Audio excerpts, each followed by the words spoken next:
Hi dear students, it's me Dr. Ali Khalifa.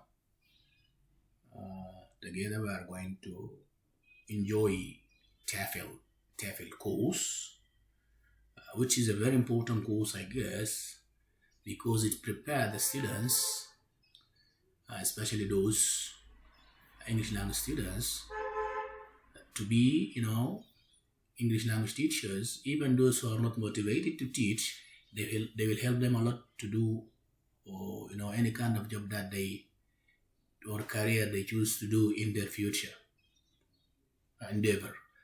So this is very important because it helps you a lot even to improve your English language proficiency, as well as different skills, especially critical thinking, how to engage, because this course has a lot to do with the different psychologicals, sociolinguistics, psycholinguistics, and stylistics, and different courses that you came across during your study in the English language department. As well as mainly, the main focus of this course is to prepare the English language students to be good teachers in their future endeavor or career.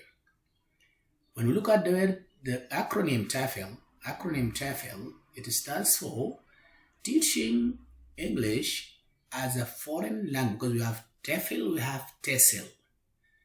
TESL is Teaching English as a Second Language, and TEFL Teaching English as a Foreign Language, which is a very deep debate that we are going to understand during the course, inshallah.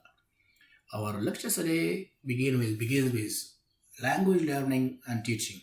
Learning and teaching is like these two concepts or terms. We need to identify them and know the difference between them, so that it will pave the way, or prepare a very solid background to understand the whole course. So we begin with language learning and teaching. Language learning and teaching. Okay. What is language? Language is a system of symbols, no matter what this language is, used by humans for communication. Although recent studies show that animals have their own language, but we are speaking here about the language itself in its general concept, which is being used mainly by humans for communication. Language mainly is used for communication. There is a system of symbols that is being used by humans to communicate. But in ELT, language is viewed not only as a set of rules, but also as a tool for meaning making, interaction, and social action. So this is why language consists of several interconnected components. These components are connected together. You need to have a considerable knowledge of phonology, which you came across in your different courses. Phonology, the sounds and the pronunciation of the sounds, and how the sounds are articulated. Because a teacher should have represent a very model pronunciation for a student. So once you study phonology, that means your pronunciation is going to be a little bit good. We're not going to say that native, but a little bit semi-native or understandable, or morphology. It's one of the courses that you study during your previous classes, which has to do with how you form words, the word formation. Syntax, which has to do with a little bit grammar, where you can have a considerable even knowledge and practice about sentence structure, how to structure sentences correctly, syntactically. And then we come to meaning, which is semantics. It's the study of semantics. So the meaning, either denotative or connotative meaning. So it has to do with all these things because we study semantics and pragmatics, which mean language in context. And then finally the discourse. All these courses, all these elements, all these components, you as English language students, you came across them, and maybe you need just to know or to see how you can interconnect all these components together, so that this will help you or this will develop or enhance your English language proficiency. So you need to go through all these courses again and again, You need to make sure that you master all of these courses in terms of your language proficiency, in terms of your how you can use all these interconnected components so that it will help you to develop your English language. Then we come to what is language learning. Language learning is a process through which learners internalize linguistic knowledge and develop the ability to use language meaningfully and appropriately. The process to understand this component, the previous component I just explained, this is helps a lot in using the language meaningfully and appropriately. So learning language involves cognitive process, thinking and remembering. A very important process that every single learner should develop or make sure that they can help him or her. Social interaction, because as we knew previously that language is for interaction. It's not only just language. One of the main purposes or objectives or goals of the languages is to interact in the society or communicate in the society. Exposure and practice, which is very important. It's where sometimes that you find that some students or it's one of the questions that you are going to ask inshallah in your future career or in your future to know that how exposure to the language and the practice of the language help a lot to acquire and to develop your English language proficiency, feedback and reflection. So all these things together, they involve in language learning. You have to be all the time there so that you make sure that the learning process goes smoothly and appropriately. So we come to one of the theories of language learning or language teaching or language learning. To learn a language, one of the theories that helps a lot to understand language learning is behaviorism. Behaviorism has to do with behavior. It's a learning process. It's a learning theory that views learning, shows learning, depicts learning, explains learning. According to the behaviorist, learning is a change in observable behavior. In observable behavior. Okay? So, every time that you change your behavior towards learning English, and the way you learn English, this is one of the concerns of the behaviorism theory. This is what it says, that language learning is a change in behavior, observable, something very clear, obvious, behavior caused by external stimuli in the environment. There is a stimulation, then there is a response for that stimulation, then there is a reinforcement.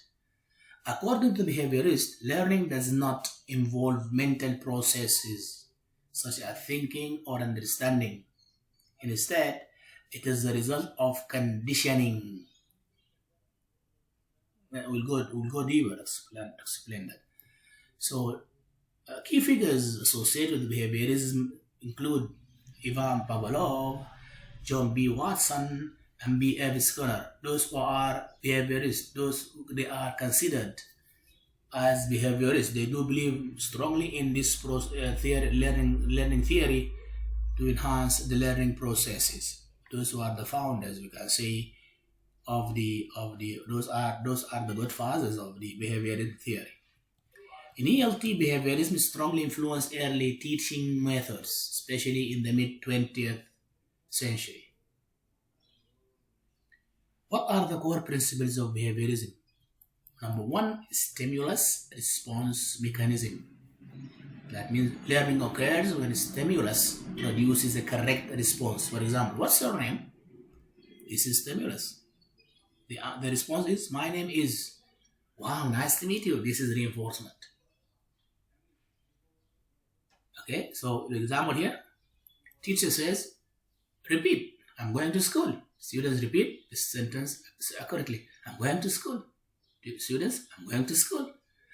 Very good, excellent. So this is now the students start learning through this kind of repetition.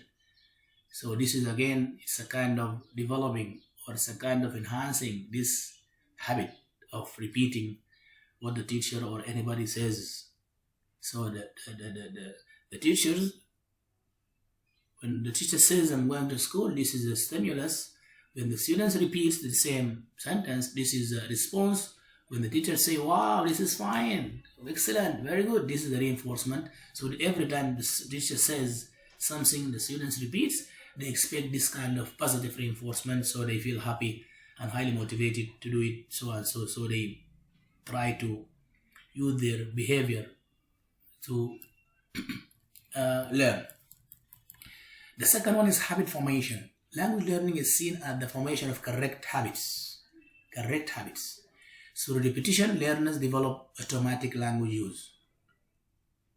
Implication: frequent drilling leads to mastery. As you can see in your high school, when you study in the high school, you see that more or less there is some sort of repetition. You are given handouts and then you are asked to go and study these handouts. So the teachers come and do test or oral examination to the handouts that you are given. So you go and repeat it, and then sometime that you repeat and chorus after the teachers, and then you develop these things by repetition. Okay, repetition and practice. Repetition is essential for learning. For more learners repeat correct forms, the stronger the habit becomes.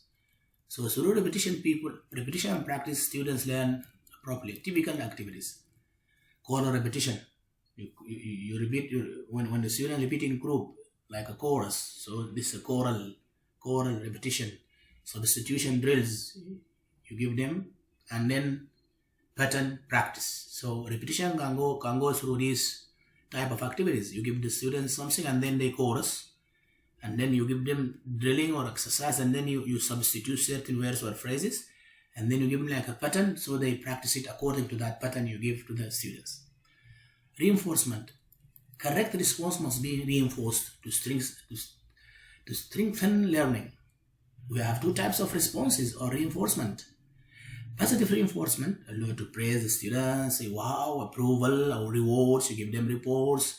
Like it can be orally or physically. You can give them some rewards to motivate the students, because their response is positive or okay or wow or good, and then you give them that kind of reinforcement, which help them positively to be more motivated towards the language learning.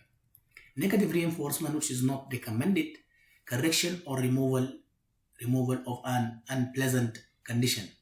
Sometimes that you give them negative reinforcement to say, no, don't say this, say that.